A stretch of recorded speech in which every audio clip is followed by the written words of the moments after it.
जय हिंद दोस्तों। स्वागत है आपका हमारे इस YouTube चैनल पर जिसका नाम है गवर्नमेंट एग्जाम्स MCQ हब। दोस्तों, आज की इस वीडियो में हम देखेंगे भारत के भूगोल से जुड़े हुए कुछ ऐसे प्रश्न जो अक्सर किसी न किसी गवर्नमेंट एग्जाम में पूछे जाते हैं, फिर चाहे वो SSC का कोई एग्जाम्स हो या रेलवे का एग्जाम्स हो। अगर आप भी किसी गवर्नमेंट एग्जाम्स के लिए प्रिपरेशन कर रहे हैं तो यह वीडियो आपके प्रैक्टिस के लिए बहुत हेल्पफुल होगी, क्योंकि किसी भी गवर्नमेंट एग्जाम्स के लिए जियोग्राफी भी अदर सब्जेक्ट्स जैसे हिस्ट्री और साइंस की तरह एक इम्पॉर्टेंट सब्जेक्ट्स हैं। इसीलिए हम जियोग्राफी के लिए यह वीडियो सीरीज लेकर आए हैं जिसमें आपको बहुत से इम्पॉर्टेंट MCQ मिलेंगे जो आपके डेली प्रैक्टिस में हेल्प करेंगे। तो शुरू करते हैं इस सीरीज का second part, geography MCQ part 2 से। तो ये रहा आपका पहला सवाल। उन खगोलीय पिंडों को क्या कहते हैं जो बड़े और गर्म होते हैं तथा अपनी ऊष्मा और प्रकाश उत्सर्जित करते हैं? ग्रह, उपग्रह, तारा या क्षुद्र, जिनको हम बोलते हैं तारा। इसका आंसर है सी, तारा। तारे अत्यंत बड़े और अत्यधिक गर्म खगोलीय पिंड होते हैं। वे अपनी ऊष्मा और प्रकाश स्वयं उत्पन्न करते हैं। सूर्य भी एक तरह का तारा ही है और पृथ्वी का सबसे निकटतम तारा है। यह सौर मंडल के केंद्र में स्थित है और सभी ग्रह इसी के चारों ओर घूमते हैं। नेक्स्ट, रात में आसमान की ओर देखते समय तारों के विभिन्न समूहों द्वारा बनाई गई आकृतियों को क्या कहते हैं? तारे, ग्रह, नक्षत्र मंडल या सौर मंडल? तो फ्रेंड्स, इसका आंसर है सी, नक्षत्र मंडल। नक्षत्र मंडल तारों के एक ऐसे समूह को कहते हैं जो एक विशेष आकृति बनाते हैं। प्राचीन काल से लोग इन्हें पहचानते आए हैं। सप्तऋषि एक प्रसिद्ध नक्षत्र मंडल है जो उर्स मेजर का हिस्सा है और दिशा ज्ञात करने में मदद करता है।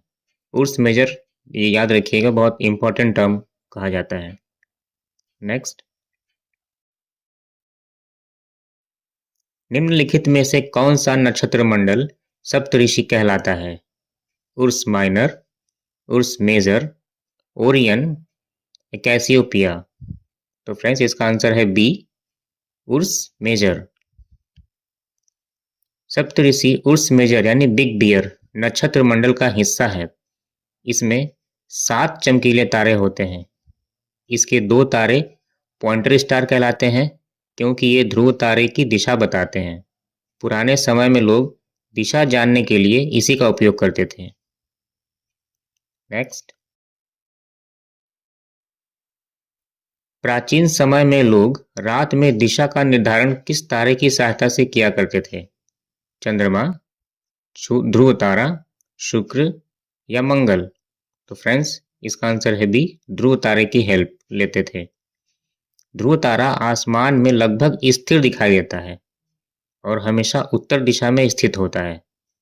इसके न बदलने वाले स्थान के कारण ही प्राचीन नाविक और यात्री इसका उपयोग दिशा निर्धारण के लिए करते थे। इसलिए इसे पोल स्टार कहा जाता था। पहले हमारे पास दिशा नियंत्रक नहीं होता था, जैसे आजकल कंपास चलता है। कहीं भी हम घूम भटक जाते हैं या कहीं, तो उसके लिए हम कंपास का यूज़ करते हैं। तो जो ऐसा क्या रहा होगा, पहले जब हमारे पास कंपास नहीं था तो लोग किस तरह से दिशा का ज्ञान रखते थे? तो ये तारे ही थे जो उन्हें रात में दिशा का ज्ञान दिलाते थे, और दिन में तो सूर्य होता ही था पूरब से पश्चिम जाने के लिए। तो इसलिए ध्रुव तारे को इस्तेमाल करते थे दिशा को ज्ञान करने के लिए, क्योंकि ये एक ही जगह रहता था, लगभग न कहीं आता था न कहीं जाता था, उसकी दिशा परिवर्तित नहीं होती थी। नेक्स्ट, ध्रुव तारा किस दिशा को इंगित करता है? पूरब, पश्चिम, उत्तर, दक्षिण? तो ये उत्तर में होता है। ध्रुव तारा किस दिशा में दिखाई देगा आपको? उत्तर, नॉर्थ में। तो ध्रुव तारा हमेशा उत्तर दिशा के सीधे ऊपर स्थित होता है। इसकी स्थिति के कारण यह दिशा ज्ञात करने का सबसे सरल और विश्वसनीय तरीका माना जाता है। सप्तऋषि की सहायता से भी ध्रुव तारे को पहचाना जा सकता है। नेक्स्ट, ग्रह शब्द किस भाषा के प्लेनेटाई शब्द से लिया गया है? लैटिन, ग्रीक, हिंदी या जर्मन? तो फ्रेंड्स, ऑफ कोर्स जितने भी हमारे वर्ड्स आते हैं टेढ़े मेढ़े, वो कहाँ से आते हैं? ग्रीक से आते हैं। ग्रीक वर्ड से लिया गया है। तो प्लैनेट शब्द ग्रीक भाषा के प्लैनेटाई से आया है, जिसका अर्थ है परिभ्रामक। प्राचीन खगोलविदों ने देखा कि ग्रह तारों की तुलना में अपनी स्थिति लगातार बदलते रहते हैं, इसलिए उन्हें भटकने वाला पिंड कहा गया था। नेक्स्ट, ग्रीक भाषा में प्लेनेटाई का अर्थ क्या होता है? घूमने वाला, निवासी, परिभ्रामक या प्रकाश देने वाला? तो फ्रेंड्स, इसका आंसर है सी, परिभ्रामक। अभी हमने पिछले क्वेश्चन में देखा, जिसको क्या कहते हैं? परिभ्रामक। प्लेनेटाई का अर्थ परिभ्रामक या भटकने वाला है। ग्रह तारों की अपेक्षा अपनी स्थिति बदलते दिखाई देते हैं, इसलिए प्राचीन ज्ञानी इन्हें घूमने वाला या भटकने वाले पिंड मानते थे। इसी से प्लैनेट शब्द उत्पन्न हुआ। नेक्स्ट, सौर मंडल में सूर्य से दूरी के अनुसार पृथ्वी कौन सा ग्रह है? प्रश्न समझिए। सौर मंडल में सूर्य से दूरी के अनुसार पृथ्वी कौन सा ग्रह है? दूसरा, तीसरा, चौथा या पांचवा? तो इसका आंसर है बी, तीसरा ग्रह है। हमारी पृथ्वी तीसरे नंबर पे आती है। सूर्य से दूरी के अनुसार कुछ इस प्रकार से क्रम है: बुध है, शुक्र है, फिर पृथ्वी है। इसलिए पृथ्वी तीसरा ग्रह है। सूर्य से इसकी लगभग 15 करोड़ किलोमीटर की दूरी पर पृथ्वी के जीवन के लिए उपयुक्त परिस्थितियां प्रदान करती है। नेक्स्ट, पृथ्वी को सूर्य के चारों ओर एक चक्कर पूरा करने में कितना समय लगता है? पृथ्वी को सूर्य के चारों ओर एक चक्कर पूरा करने में कितना समय लगता है? 360 दिन, 365 दिन, 365 सही 1/4 दिन या 366 दिन? तो इसका आंसर है सी, 365 सही 1/4 दिन। ये 1/4 दिन के कारण ही हमारी जो फरवरी में जो दिन की जो संख्या है वो कभी कभी बढ़ जाती है, 28 के बदले 29 दिन हो जाती है। तो ये प्रक्रिया हर 4 साल के बाद होता है। पृथ्वी सूर्य का एक परिक्रमण 365 दिन और 6 घंटे में पूरा करती है, जिसे 365 सही 1/4 दिन कहा जाता है। अतिरिक्त 6 घंटे प्रत्येक 4 वर्ष में मिलकर एक दिन बनाते हैं। प्रत्येक 4 वर्ष में मिलकर एक दिन बनाते हैं, यानी एक दिन एक्स्ट्रा हो जाता है। इसलिए हर चौथे वर्ष में फरवरी में 29 दिन हो जाते हैं। नेक्स्ट, किस ग्रह को पृथ्वी का जुड़वा ग्रह माना जाता है? मंगल, बृहस्पति, शुक्र, शनि? तो इसका आंसर है शुक्र। शुक्र ग्रह को पृथ्वी का जुड़वा ग्रह माना जाता है। क्यों? क्योंकि शुक्र का आकार, द्रव्यमान और इसकी संरचना पृथ्वी से काफी मिलती जुलती है, इसलिए इसे पृथ्वी का जुड़वा ग्रह कहा जाता है। यह सूर्य से दूसरा ग्रह है और रात के आकाश में सबसे चमकीला दिखाई देता है। यानी रात के समय जो सबसे चमकीला आपको तारा दिखाई दे वो समझ लीजिए क्या है? शुक्र है। नेक्स्ट, सूर्य के चारों ओर चक्कर लगाने वाले पत्थरों के छोटे छोटे टुकड़ों को क्या कहा जाता है? ग्रह, उपग्रह, क्षुद्र ग्रह या उल्का पिंड? तो फ्रेंड्स, इसका आंसर है डी, उल्का पिंड। वो छोटे छोटे टुकड़े क्या कहलाते हैं? उल्का पिंड कहलाते हैं। तो उल्का पिंड सूर्य के चारों ओर चक्कर लगाने वाले छोटे छोटे पत्थरों के टुकड़े होते हैं। ये पृथ्वी के वायुमंडल में प्रवेश करते समय घर्षण से जल जाते हैं और टूटते तारे जैसा हमें चमकीले दिखाई देते हैं। कभी कभी आप आकाश में देखेंगे तो आपको लगेगा कि एक तारा टूट के गिरता जा रहा है, उसके पीछे पीछे कुछ लाइट्स लगी रहती हैं पूंछ की तरह। तो क्यों होता है? जब वो पृथ्वी के वायुमंडल में एंटर करते हैं तो फ्रिक्शन होता है, घर्षण होता है, तो उस घर्षण के कारण उनमें आग लग जाती है और वो जलते हुए आगे बढ़ते हैं। तो हमें ऐसा लगता है कि टूटता हुआ तारा दिखाई देता है। नेक्स्ट, उल्कापिंड क्या होते हैं? बड़े पत्थर, छोटे पत्थर, पृथ्वी के चारों ओर घूमने वाले पिंड या चंद्रमा के पिंड? तो इसका आंसर है बी, छोटे पत्थर। सूर्य के चारों ओर चक्कर लगाने वाले पत्थरों के छोटे छोटे टुकड़े क्या कहलाते हैं? उल्का पिंड कहलाते हैं। उल्का पिंड अंतरिक्ष में मौजूद छोटे पत्थर होते हैं जो सूर्य की परिक्रमा करते हैं। जब वे पृथ्वी के वायुमंडल में प्रवेश करते हैं तो जलकर चमकने लगते हैं, जिन्हें टूटते तारे कहे जाते हैं, जो टूटते हुए तारे कहलाते हैं। नेक्स्ट,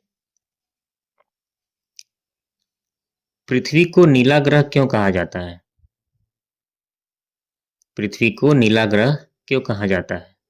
यह लाल है, यह पीला है, इसकी सतह का 2/3 भाग पानी से ढका हुआ है, या इसमें वायुमंडल है? तो फ्रेंड्स, इसका आंसर है सी, इसकी सतह का 2/3 भाग पानी से ढका हुआ होता है। पृथ्वी की सतह का लगभग 71% भाग जल से कवर है, जल से ढका हुआ है।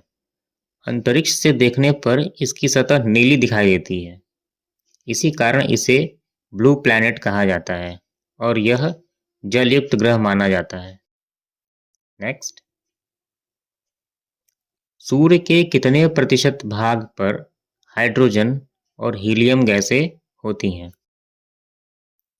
सूर्य के कितने प्रतिशत भाग पर हाइड्रोजन और हीलियम गैसें होती हैं? 50%, 75%, 98% या 100%? तो इसका आंसर है सी, 98%। लगभग 98% क्या है? हाइड्रोजन और हीलियम की गैसें। इसका मतलब यह है कि हमारा सूर्य क्या है? इन्हीं दो गैसों से मिलकर बना हुआ है। सूर्य का अधिकांश हिस्सा हाइड्रोजन और हीलियम गैसों से मिलकर बना है। ये गैसें न्यूक्लियर फ्यूजन की प्रक्रिया के माध्यम से ऊर्जा उत्पन्न करती हैं। यही प्रक्रिया सूर्य को प्रकाश और गर्मी प्रदान करता है। नेक्स्ट,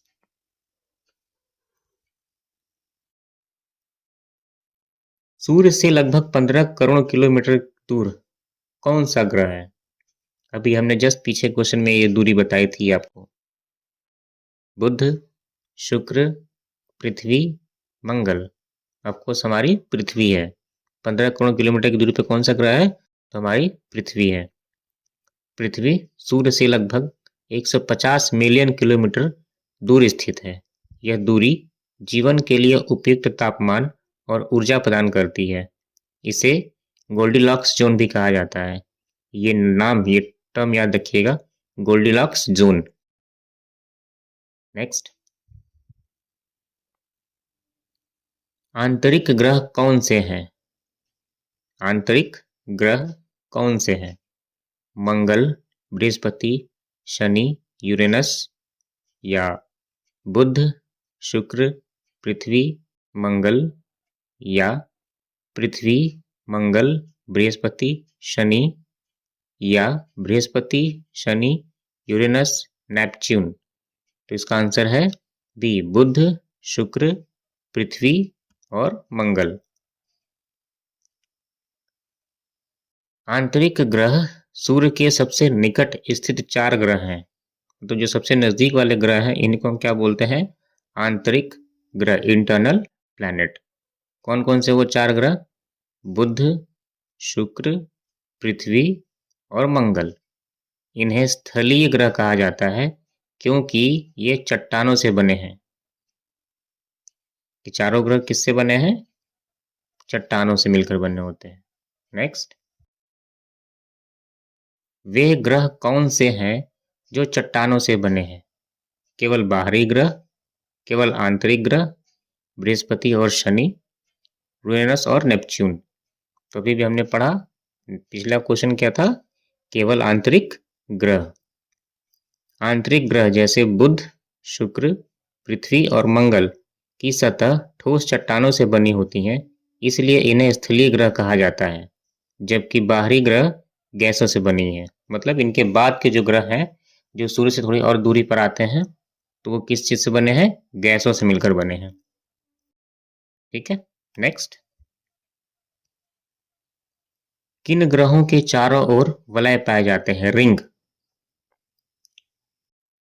बुध और शुक्र, पृथ्वी और मंगल, बृहस्पति, शनि और यूरेनस, केवल शनि पर।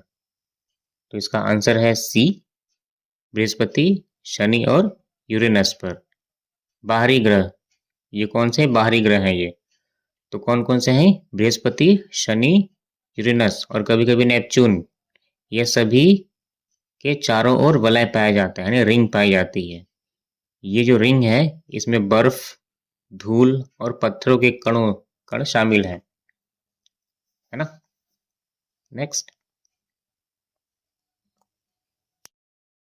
बाहरी ग्रह किससे बने होते हैं? अभी हमने पीछे पढ़ा, तो बाहरी ग्रह किससे बने होते हैं? गैसों से मिलकर बने होते हैं। और आंतरिक ग्रह किससे बने होते हैं? चट्टानों से मिलकर बने होते हैं। तो इसका आंसर है सी, गैस और तरल पदार्थों से। बाहरी ग्रह गैस दानव कहलाते हैं। बृहस्पति, शनि, यूरेनस और नेपच्यून मुख्य रूप से गैसों के और तरल पदार्थों से मिलकर बने होते हैं। इनके चारों ओर भी रिंग पाए जाते हैं, यानी वलय पाई जाती है। नेक्स्ट, सूर्य क्या है? सूर्य क्या है? उपग्रह, ग्रह, तारा या क्षुद्र ग्रह? तो हर सौरमंडल में क्या होता है? तारा होता है। और हमारे सूर्यमंडल में कौन है तारा? तो हमारा सूर्य। तो सूर्य क्या हुआ? एक तारा हो गया। तो सूर्य क्या है? एक तारा है और यह स्वयं प्रकाश और गर्मी उत्पन्न करता है। यह सौरमंडल के केंद्र में स्थित है और अपने गुरुत्वाकर्षण से सभी ग्रहों को अपनी कक्षा में बांध कर रखता है। इसी वजह से सभी ग्रह इसके चारों ओर घूमते हैं। नेक्स्ट, चंद्रमा को पृथ्वी के चारों ओर एक चक्कर पूरा करने में लगभग कितना समय लगता है? बताइए। 24 घंटे, 7 दिन, लगभग 27 दिन या 365 दिन? इसका आंसर है सी, लगभग 27 दिन। चंद्रमा को पृथ्वी का एक परिक्रमा पूरा करने में लगभग 27 दिन लगते हैं। चंद्रमा अपने अक्ष पर जिस तरह से पृथ्वी घूमती है ये भी घूमता है, इसलिए हमेशा चंद्रमा का वही भाग दिखाई देता है जो हमारे पृथ्वी के सामने होता है। इसी कारण चंद्रमा का दूसरा हिस्सा पृथ्वी से दिखाई नहीं देता। ठीक है। नेक्स्ट, प्रकाश वर्ष किसका माप है? समय, गति, दूरी और भार? तो इसका आंसर है दूरी। प्रकाश वर्ष किसका माप है, किसका पैमाना है? दूरी का। ठीक है। प्रकाश वर्ष अंतरिक्ष में बहुत बड़ी दूरी नापने की इकाई होती है। यह उस दूरी को दर्शाता है जो प्रकाश एक वर्ष में तय करता है। बात समझ में आई? यानी कि लाइट एक साल में जितना दूरी तय करेगा उस दूरी को हम क्या करते हैं? एक प्रकाश वर्ष। अंतरिक्ष की दूरी अत्यधिक विशाल होने के कारण किलोमीटर की बजाय हम उसे क्या करते हैं? प्रकाश वर्ष में नापते हैं। तो प्रकाश वर्ष किसके लिए उपयोग किया जाता है? दूरी को, यानी बहुत बड़ी दूरी को मेजर करने के लिए। नेक्स्ट, लाखों तारों के समूह को क्या कहा जाता है? ग्रह, नक्षत्र मंडल, आकाश गंगा या सौर मंडल? तो फ्रेंड्स इसका आंसर है सी, आकाश गंगा। लाखों तारों के समूह को क्या कहते हैं? आकाश गंगा कहते हैं। ठीक है। लाखों करोड़ों तारों के विशाल समूह को आकाश गंगा कहा जाता है। हमारा सौर मंडल दुग्ध मेखला यानी मिल्की वे नामक आकाशगंगा का हिस्सा है। प्राचीन भारतीयों ने इसे आकाश में सफेद प्रकाश की एक नदी जैसा माना था। शायद इसीलिए इसका नाम मिल्की वे यानी दुग्ध मेखला रखा गया था। नेक्स्ट, क्षुद्र ग्रह मुख्य रूप से किन ग्रहों की कक्षाओं के बीच पाए जाते हैं? जो क्षुद्र ग्रह होते हैं वो मुख्यतः किन ग्रहों की कक्षाओं के बीच में पाए जाते हैं? ऑप्शन है पृथ्वी और मंगल, मंगल और बृहस्पति, बृहस्पति और शनि, शुक्र और पृथ्वी। तो फ्रेंड्स इसका आंसर है बी, मंगल और बृहस्पति। क्षुद्र ग्रह सूर्य के चारों ओर चक्कर लगाने वाले छोटे छोटे ठोस पिंड होते हैं। ये मुख्य रूप से मंगल और बृहस्पति के कक्षाओं के बीच क्षुद्र ग्रह घेरे होते हैं। माना जाता है कि ये किसी टूटे ग्रह के अवशेष होते हैं। नेक्स्ट, पृथ्वी का एकमात्र प्राकृतिक उपग्रह कौन सा है? पृथ्वी का एकमात्र प्राकृतिक उपग्रह कौन सा है? सूर्य, फोबोस, चंद्रमा या डीमोस? तो फ्रेंड्स इसका आंसर है सी, चंद्रमा। चंद्रमा पृथ्वी का एकमात्र प्राकृतिक उपग्रह है। यह पृथ्वी के चारों ओर परिक्रमा करता है और इसका आकार पृथ्वी के व्यास का लगभग 1/4 है। चंद्रमा की उपस्थिति पृथ्वी पर ज्वार भाटा जैसी घटनाओं को प्रभावित करता है। यानी हमारे समुद्र में, धरती पर जो ज्वार और भाटा आते हैं वो किसके कारण होते हैं? चंद्रमा के कारण। नेक्स्ट, उल्का पिंड किस कक्षा में आते ही जलने लगते हैं? उल्का पिंड किस कक्षा में आते ही जलने लगते हैं? जलमंडल, स्थलमंडल, वायुमंडल या सौरमंडल? तो इसका आंसर है सी, वायुमंडल में। कोई भी उल्का पिंड हमारे पृथ्वी वायुमंडल में आता है तो वो जलने लगता है। जब उल्का पिंड पृथ्वी के वायुमंडल में प्रवेश करते हैं और वे वायु के घर्षण से अत्यधिक गर्म होकर जलने लगते हैं। इस जलने के कारण वे आकाश में चमकदार लकीर के रूप में दिखाई देते हैं, जिन्हें हम कहते हैं टूटता हुआ तारा। नेक्स्ट, यूरेनस किस दिशा में घूमता है? यूरेनस किस दिशा में घूमता है? पूरब से पश्चिम, पश्चिम से पूर्व, उत्तर से दक्षिण या दक्षिण से उत्तर? तो फ्रेंड्स इसका आंसर है ए, पूरब से पश्चिम की ओर घूमता है। अधिकांश ग्रह पश्चिम से पूर्व दिशा में घूमते हैं, लेकिन शुक्र और यूरेनस इनके विपरीत दिशा में यानी पूर्व से पश्चिम की ओर घूमते हैं। यह इन ग्रहों की घूर्णन की विशेष और अनोखी विशेषता है। नेक्स्ट, सौर मंडल में कुल कितने ग्रह हैं? 9, 7, 8 या 10? इसका आंसर है 8। कंफ्यूजन मत रखिएगा कि 9 है। ग्रह कितने हैं हमारे सौरमंडल में? कुल 8 हैं। ठीक है, सौरमंडल में कुल ग्रह 8 हैं।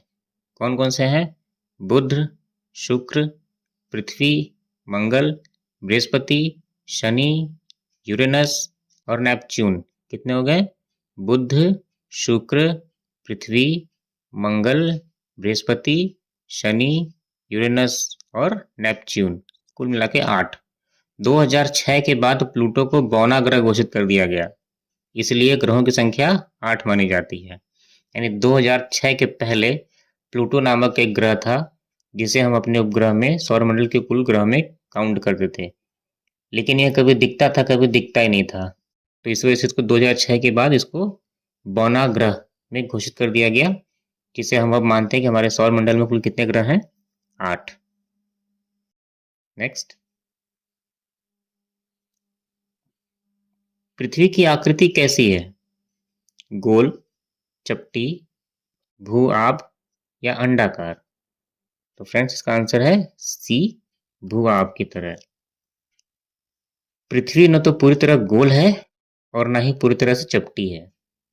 यह ध्रुवों पर थोड़ी चपटी, मध्य में उभरी हुई, ठीक है, इसकी आकृति भू-आब यानी जियोट कहलाती है, जिसका अर्थ है पृथ्वी जैसी आकृति। नेक्स्ट, ध्रुव तारा कहाँ स्थित होता है? विषुवत रेखा पर, कर्क रेखा पर, आकाश में एक ही स्थान पर या गतिशील रूप में? तो इसका आंसर है सी, आकाश में एक ही स्थान पर रहता है। ठीक है, ध्रुव तारा आकाश में हमेशा एक ही स्थान पर दिखाई देता है और उत्तर दिशा को इंगित करता है। इसकी स्थिति स्थिर होती है, जिसके कारण प्राचीन यात्रियों व नाविकों ने दिशा ज्ञात करने के लिए इसका उपयोग करते थे। नेक्स्ट, ग्लोब क्या है? पृथ्वी का वास्तविक मानचित्र या उसका चित्र, पृथ्वी का एक लघु रूप, पृथ्वी का समतल मानचित्र या पृथ्वी का उपग्रह। तो ग्लोब क्या कहलाता है? पृथ्वी का एक लघु रूप है। इसका आंसर क्या है? बी। ठीक है, ग्लोब पृथ्वी का सत्य और लघु रूप होता है। इसमें महाद्वीप, महासागर और देश अपने सही आकार और स्थान पर दर्शाए जाते हैं। यह पृथ्वी की तरह घूम भी सकता है। नेक्स्ट, ग्लोब पर बिंदुओं को निर्धारित करने के लिए क्या आवश्यक है? समुद्र और महाद्वीप, अक्षांश और देशांतर रेखाएं, नदियां और पर्वत, देश और नगर। तो फ्रेंड्स, इसका आंसर है बी, अक्षांश और देशांतर रेखाएं। ये बहुत इंपॉर्टेंट है। ठीक है, अक्षांश और देशांतर रेखाएं। तो पृथ्वी पर किसी स्थान की सटीक स्थिति जानने के लिए हमको क्या जरूरत पड़ती है? अक्षांश यानी लैटिट्यूड और देशांतर यानी लॉन्गिट्यूड। ठीक है, इन रेखाओं के ग्रिड की आवश्यकता होती है। इनका उपयोग ग्लोब और मानचित्र पर बिंदुओं को निर्धारित करने में यूज होता है। नेक्स्ट, पृथ्वी का अक्ष क्या है? एक वास्तविक रेखा, एक काल्पनिक रेखा, विषुवत रेखा या प्रधान याम उत्तर। तो इसका आंसर है बी, एक काल्पनिक रेखा। पृथ्वी के अक्ष क्या है? एक काल्पनिक रेखा है, इमेजिनरी लाइन जिसको हम बोलते हैं, जो दिखाई नहीं देती है। ठीक है, तो पृथ्वी अपने अक्ष पर घूमती तो है, जो एक काल्पनिक रेखा है। यह उत्तरी ध्रुव और दक्षिणी ध्रुव को जोड़ती है और पृथ्वी के घूर्णन का आधार मानी जाती है। ठीक है, नेक्स्ट, विषुवत वृत्त का अक्षांशीय मान क्या है? 90 डिग्री उत्तर, 0 डिग्री अक्षांश, 23 सही 1/2 डिग्री उत्तर या 66 सही 1/2 डिग्री दक्षिण। तो फ्रेंड्स, इसका आंसर है बी, 0 डिग्री अक्षांश पर। ठीक है, तो विषुवत वृत्त पृथ्वी की सबसे बड़ी अक्षांश रेखा है और इसका मान 0 डिग्री अक्षांश होता है। यह पृथ्वी को उत्तरी और दक्षिणी गोलार्ध में विभाजित करता है। ठीक है, उत्तरी और दक्षिणी गोलार्ध में विभाजित करता है। कौन? 0 डिग्री अक्षांश विषुवत वृत्त का अक्षांशीय मान होता है। नेक्स्ट, विषुवत वृत्त पृथ्वी को किन 2 भागों में बांटता है? अभी हमने पढ़ा पीछे। ठीक है, पूर्वी और पश्चिमी गोलार्ध, उत्तरी और दक्षिणी गोलार्ध, उत्तरी और पूर्वी गोलार्ध, दक्षिणी और पश्चिमी गोलार्ध। तो ऑफ कोर्स इसका आंसर है उत्तरी और दक्षिणी गोलार्ध। तो 0 डिग्री अक्षांश यानी विषुवत वृत्त पृथ्वी को 2 भागों में डिवाइड करता है, जो कौन कौन सा होता है? उत्तरी और दक्षिणी गोलार्ध। नेक्स्ट, कर्क रेखा का अक्षांशीय मान क्या होता है? 23 सही 1/2 दक्षिण, 23 सही 1/2 डिग्री उत्तर, 66 सही 1/2 डिग्री उत्तर या 0 डिग्री अक्षांश। इसका आंसर है बी, 23 सही 1/2 डिग्री उत्तर की ओर। कर्क रेखा का अक्षांशीय मान 23 सही 1/2 डिग्री उत्तर अक्षांश होता है। 21 जून को सूर्य की किरणें इसी रेखा पर सीधी पड़ती हैं। डेट याद रखिएगा, 21 जून को। ठीक है, सूर्य की किरणें 21 जून को इस रेखा पर बिल्कुल सीधी पड़ती हैं, जिससे उत्तरी गोलार्ध में ग्रीष्म संक्रांति होती है।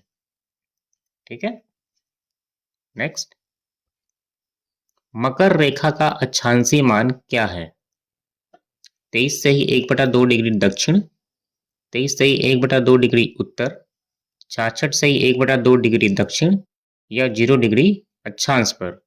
तो फ्रेंड्स इसका आंसर है ए, 23 सही 1/2 डिग्री दक्षिण में। ठीक है, मकर रेखा 23 डिग्री 23 सही 1/2 डिग्री दक्षिण अक्षांश पर स्थित होता है। 22 दिसंबर को सूर्य की किरणें इस रेखा पर सीधी पड़ती हैं, जिससे दक्षिणी गोलार्ध में ग्रीष्म संक्रांति होती है। 2 डेट याद रखिएगा, पीछे का 2 डेट था और ये 22 दिसंबर का। ठीक है, नेक्स्ट,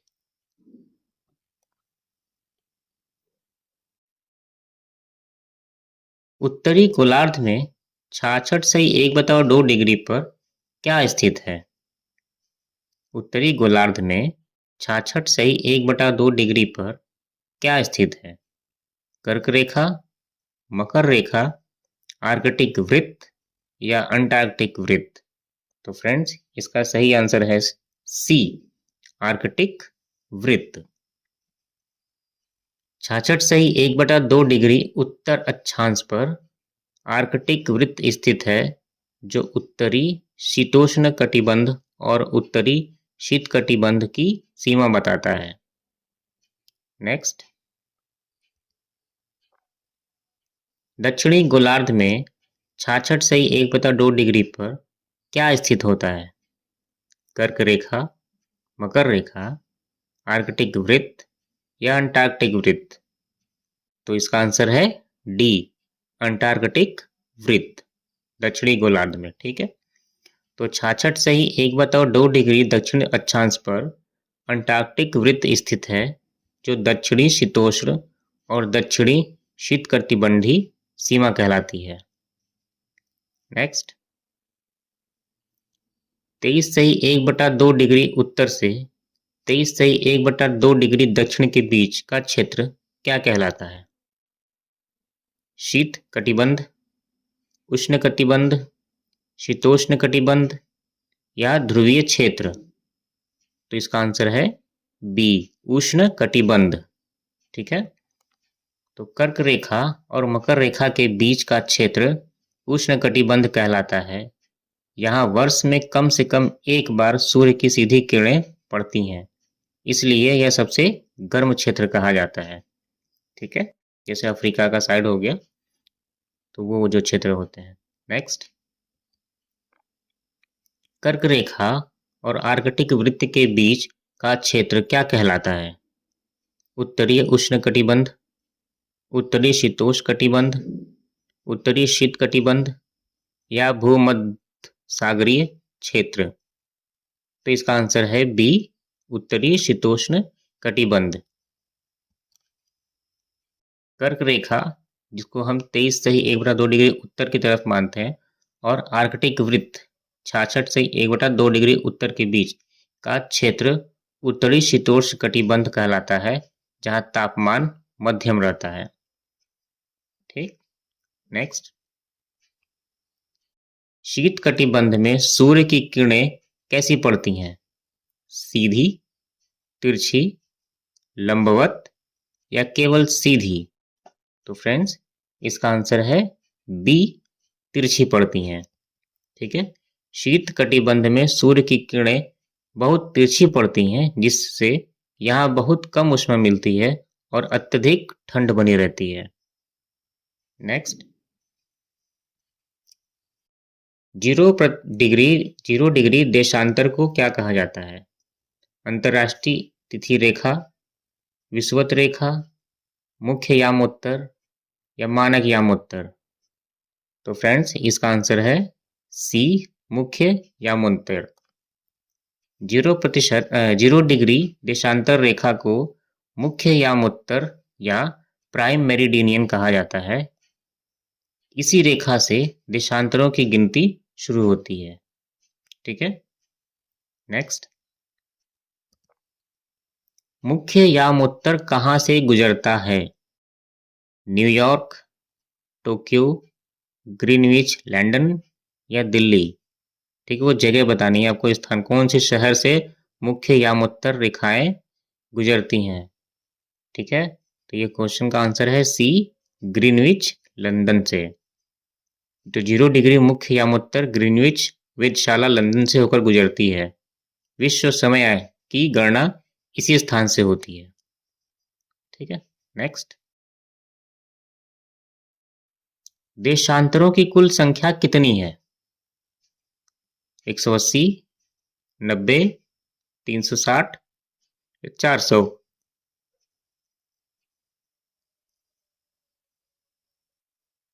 तो फ्रेंड्स, इसका आंसर है सी, 360। देशांतर रेखाएं उत्तर ध्रुव से दक्षिण ध्रुव तक जाती हैं और कुल 360 होती हैं। क्यों? क्योंकि प्रत्येक 1 डिग्री अंतराल पर एक नई देशांतर रेखा स्थित होती है। नेक्स्ट। प्रधान यामोत्तर और 180 डिग्री यामोत्तर मिलकर क्या बनाते हैं? प्रधान यामोत्तर और 180 डिग्री यामोत्तर मिलकर क्या बनाते हैं? विषुवत वृत्त, उत्तरी ध्रुव वृत्त, पृथ्वी को पूर्वी और पश्चिमी गोलार्ध में विभाजित करने वाला वृत्त, या उष्णकटिबंध। तो फ्रेंड्स, इसका आंसर है सी, पृथ्वी को पूर्वी और पश्चिमी गोलार्ध में विभाजित करने वाला वृत्त। ठीक है, 0 डिग्री और 180 डिग्री देशांतर मिलकर पृथ्वी को 2 गोलार्धों में डिवाइड करते हैं, पूर्वी और पश्चिमी। ठीक है, अगला सवाल। यदि ग्रीनविच में 12 बजे दोपहर है तो 15 डिग्री पूर्व में समय क्या होगा? 11 बजे पूर्वाह्न, 1 बजे पूर्वाह्न, 3 बजे अपराह्न, या 12 बजे रात। तो फ्रेंड्स, इसका आंसर है बी, 1 बजे अपराह्न। ठीक है, क्यों? क्योंकि पृथ्वी 15 डिग्री घूमने में 1 घंटा लेती है, इसलिए 15 डिग्री पूर्व में समय 1 घंटा आगे होगा, यानी 1 बजे अपराह्न को होगा, दोपहर का इसको हम बोलते हैं। नेक्स्ट। पृथ्वी 1 डिग्री देशांतर घूमने में कितना समय लेती है? 1 मिनट, 4 मिनट, 15 मिनट, या 1 घंटा? तो इसका आंसर है बी, 4 मिनट का समय लेती है। 1 डिग्री कितने बराबर होता है? 4 मिनट के बराबर होता है। तो पृथ्वी 360 डिग्री घूमने में 24 घंटे लेती है, इसलिए जब इसको आप कैलकुलेशन करिएगा, डिवाइड करिएगा, तो 1 डिग्री की वैल्यू निकल के आएगी 4 मिनट। ठीक है, तो एक देशांतर घूमने में कितना टाइम लगता है? 4 मिनट का टाइम लगता है। नेक्स्ट। 180 डिग्री पूर्व की ओर जाने पर ग्रीनविच समय की तुलना में क्या टाइम होगा? आगे होगा कि पीछे होगा, या सेम टाइम होगा, या डिपेंड करता है? बताइए। तो फ्रेंड्स, इसका आंसर है ए, क्या होगा? आगे होगा। ठीक है, पूर्व की ओर जाने पर समय क्या होता है? बढ़ता है। ठीक है, तो 180 डिग्री पूर्व 12 घंटे आगे होता है। ठीक है, जो कैलकुलेशन आपने भी पीछे किया उसमें से 12 घंटे का टाइम निकालेगा, तो 180 डिग्री पर आप जब जाएंगे तो 12 घंटे आगे हो जाएंगे। ठीक है, क्योंकि 1 डिग्री पर समय क्या होता है? 4 मिनट बढ़ जाता है। नेक्स्ट। 180 डिग्री पश्चिम की ओर जाने पर ग्रीनविच समय की तुलना में समय क्या होगा? तो अगर पूर्व की ओर जाने पर आगे होता है, तो पश्चिम जाने पर क्या हो जाएगा? पीछे हो जाएगा। ठीक है, तो इसका आंसर होगा बी, पीछे हो जाएगा। पश्चिम की ओर समय कम होता है, यानी कम होता जाता है, तो 180 डिग्री पश्चिम 12 घंटे पीछे हो जाएगा। क्यों? क्योंकि हर 1 डिग्री पर समय का डिफरेंस कितना होता है? 4 मिनट का। तो फ्रेंड्स, अगर आपको ये वीडियो हमारा पसंद आता है तो प्लीज़ लाइक करिए, शेयर करिए, और कोई सुझाव हो तो हमें कमेंट बॉक्स में ज़रूर बताइए। अगर कोई आपका फ्रेंड्स या कोई आपके जान पहचान में हो जो गवर्नमेंट एग्ज़ाम की तैयारी करते हैं, प्लीज़ ये वीडियो उनको शेयर करिए, जो उनके प्रिपरेशन में काफ़ी हेल्प करेगी। तो फ्रेंड्स, वीडियो देखने के लिए थैंक यू।